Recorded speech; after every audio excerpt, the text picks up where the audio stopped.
This is a big weekend in the world of aviation. The very first flight under the Open Skies Agreement has landed at Heathrow Airport.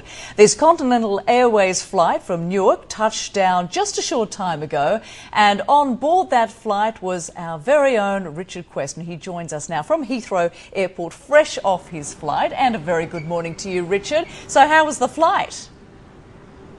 The flight was excellent. The winds were very strong and in our favour, and we crossed over in about 5 hours and 45 minutes, which is fast by anybody's standards. I decided not to shave or make myself pretty for you this morning, Rosemary, because regular travellers across the Atlantic will know exactly what it's like when you come off. They don't call it the red eye for nothing when you fly the Atlantic in the middle of the night on these short flights. Let's talk, though, about Open Skies.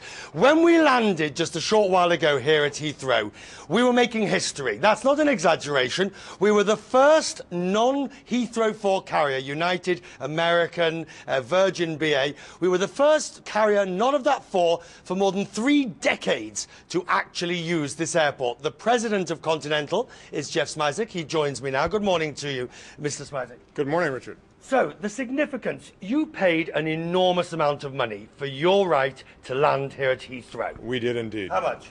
Over $200 million. $200 million. And it was money well invested, I'll tell you that. Why? What's so significant? Because the business traveler wants to come to Heathrow. We've been locked out of Heathrow for decades, and it's the most important business market in the world between New York and London Heathrow. And we're the largest carrier in New York, and we couldn't get into Heathrow, so we're delighted to be here. Was it important to you to be first, the moment you got the rights, the moment you could get into Fortress Heathrow? You betcha. That's why we arrived so early this morning on the very first day we could get here. Open Skies has now arrived. What else does it mean, do you think, for the aviation industry? Because the industry as a whole is in trouble in the United States with high oil prices, slowdown in the US economy. Well, it makes it even more important for us because this is such an important business market. So it's an opportunity for us to make good money and to provide competition into Heathrow, which has lacked competition. It's been a fortress for decades, and now for the first time, consumers will have a choice. You say consumers will have a choice. Does that mean prices will go down? Choice usually means eventually competition. Competition means cheaper prices. But if you've been paying $200 million for your slots, you don't want prices to come down. We'd like to be able to make a profit, and we'll charge in accordance with whatever the competitive dynamics are at the time. Finally, what happens next? You've got 4 routes, you've got 4 slots, so you've got 2 routes, you've got 4 slots. Do you hope to use that as a bridge and to expand? Oh, absolutely. We'd like to get more slots. If you know anybody who'd like to sell some slots, please give me a call. All right, here we go. Here's a man who has a checkbook. The only thing, he's roughly, judging by history, he's prepared to pay about $50 million. All you've got to have in return is a slot to London Heathrow.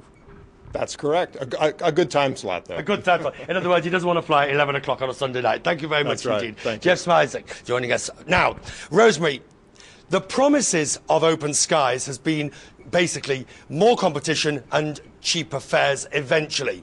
Frankly, whether we ever see those cheaper fares will be the big debating issue, because if you're paying that sort of money for the right to fly, and with oil at over $100 a barrel, it's very difficult to see why any airline would want cheaper fares. Indeed. Richard, what was the feeling on board there? Were the other passengers aware of being part of this historic flight? There were 1 or 2 geeks like myself that will travel the earth, that will get up in the middle of the night to be on an inaugural flight or to enjoy some special aviation moment. Most of the other passengers, I think, were a little bemused. They'd booked their tickets, and I'm sure some of them thought that... I seriously wonder, I'm sure some of the passengers had thought Continental had always been flying to London Heathrow. But I've been one of those people who have been travelling across the Atlantic, and I can tell you, this airline has wanted to fly to this airport for the best part of 2 decades that I know of. So if today you're looking for one example of what Open Skies means, this is it. That's fantastic. I also rather like under 6 hours. I mean, that's pretty impressive, the time. Yeah.